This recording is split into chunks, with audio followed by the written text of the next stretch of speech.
मंडळी 1 एप्रिल 2026 पासून form 15G आणि फॉर्म 15H हे बंद करण्यात येणार आहेत आणि त्याऐवजी एक नवीन फॉर्म चालू होणार आहे किंवा लागू होणार आहे। तसंच हा फॉर्म भरण्यासंबंधी काही नवीन नियम लागू झालेले आहेत किंवा काही बदल करण्यात आलेले आहेत। आजच्या व्हिडिओमध्ये आपण हे सगळे नियम समजून घेणार आहोत। तर सुरू करूया आजचा व्हिडिओ। सगळ्यात आधी आपण समजून घेऊया की फॉर्म 15G आणि फॉर्म 15H चा नेमका उपयोग काय आहे।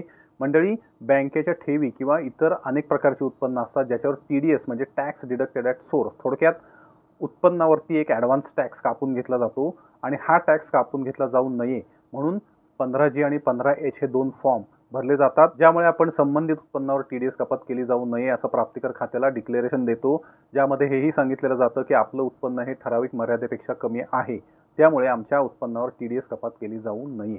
यामध्ये फॉर्म 15G कोणासाठी असतो तर 60 वर्षांपेक्षा कमी वयाच्या व्यक्तीसाठी ज्यांचं वार्षिक उत्पन्न बेसिक एक्झम्पशन लिमिटपेक्षा कमी आहे, म्हणजे जुन्या टॅक्स रेजिमनुसार 2.5 लाखांपेक्षा कमी आणि नवीन टॅक्स रेजिमनुसार 4 लाखांपेक्षा कमी आहे। आणि फॉर्म 15H कोणासाठी आहे तर 60 वर्षांपेक्षा जास्त वयाच्या व्यक्तींसाठी, थोडक्यात ज्येष्ठ नागरिकांसाठी ज्यांचं वार्षिक उत्पन्न करमुक्त आहे, म्हणजे जुन्या टॅक्स रेजिमनुसार 5 लाखांपेक्षा कमी आणि नवीन टॅक्स रेजिमनुसार 12 लाखांपेक्षा कमी आहे।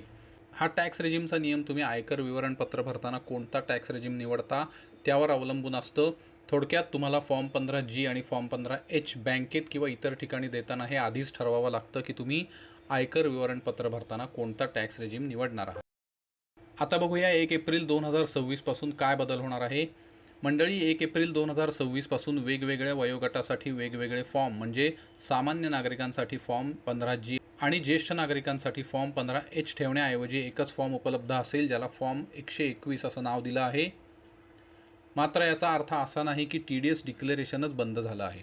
याचा अर्थ असा आहे की वेगवेगळे फॉर्म 15G आणि फॉर्म 15H वापरण्याऐवजी एकच फॉर्म वापरला जाईल, ज्यामुळे ही प्रक्रिया सोपी होणार आहे।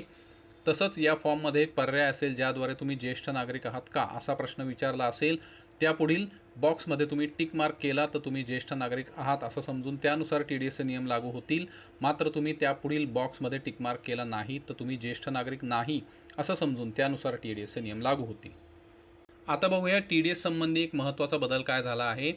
मंडळी, 1 फेब्रुवारी 2026 रोजी झालेल्या बजेटमध्ये TDS संबंधी फॉर्मसाठी एक नवीन प्रस्ताव ठेवण्यात आला होता की गुंतवणूकदारांना अनेक ठिकाणी वेगवेगळे फॉर्म 15G आणि फॉर्म 15H TDS कपात टाळण्यासाठी भरावे लागतात। त्यावर तोडगा म्हणून एक नवीन नियम 1 एप्रिल 2026 पासून लागू होईल। त्यानुसार तुम्ही shares, debentures, bonds, mutual funds यापासून मिळणाऱ्या उत्पन्नावरील TDS कपात टाळण्यासाठी याआधी प्रत्येक ठिकाणी वेगवेगळे फॉर्म 15G आणि फॉर्म 15H भरत असाल। उदाहरणार्थ, जर तुमचं शेअर्सवरील डिव्हिडंडचं उत्पन्न 10,000 पेक्षा जास्त असेल, जर तुमचं डिबेंचर्स, बॉन्ड्स यावरील व्याजाचं उत्पन्न 10,000 पेक्षा जास्त असेल, तसंच तुमचं म्युच्युअल फंडातील डिव्हिडंडचं उत्पन्न 10,000 पेक्षा जास्त होत असेल, तर तुम्हाला प्रत्येक कंपनीला वेगवेगळे फॉर्म 15G किंवा फॉर्म 15H भरून द्यावे लागत होते। मात्र नवीन नियमानुसार आता तुम्हाला हा फॉर्म एकदाच भरावा लागेल आणि तो फक्त संबंधित डिपॉझिटरीमध्ये भरावा लागेल। म्हणजे तुमचं डीमॅट खातं ज्या डिपॉझिटरीशी जोडलेलं असेल, म्हणजे NSDL असेल, CSDL असेल, तिथे तुम्ही TDS कपात टाळण्यासाठी फॉर्म भरला की तुमचं काम झालं। ती संबंधित डिपॉझिटरी तुमचा तो फॉर्म संबंधित कंपनीला पाठवेल आणि तुमची TDS कपात टाळता येईल। याचं आपण एक उदाहरण बघूया।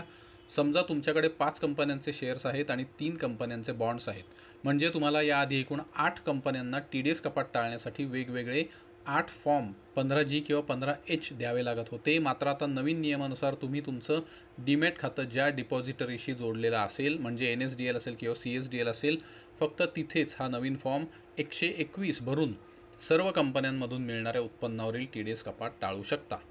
मात्र बँकेतील ठेवींसाठी तुम्हाला वेगळा फॉर्म 121च भरावा लागेल आणि तो सुद्धा वेगवेगळ्या बँकांसाठी वेगवेगळा भरावा लागेल।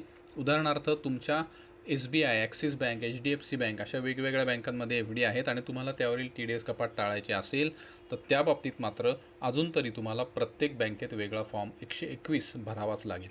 मात्र मंडळी, फॉर्म 15G किंवा फॉर्म 15H असो किंवा नवीन फॉर्म 121 असो, टॅक्सची बचत करणारा फॉर्म नाही। हा फॉर्म फक्त TDS टाळण्यासाठी आहे।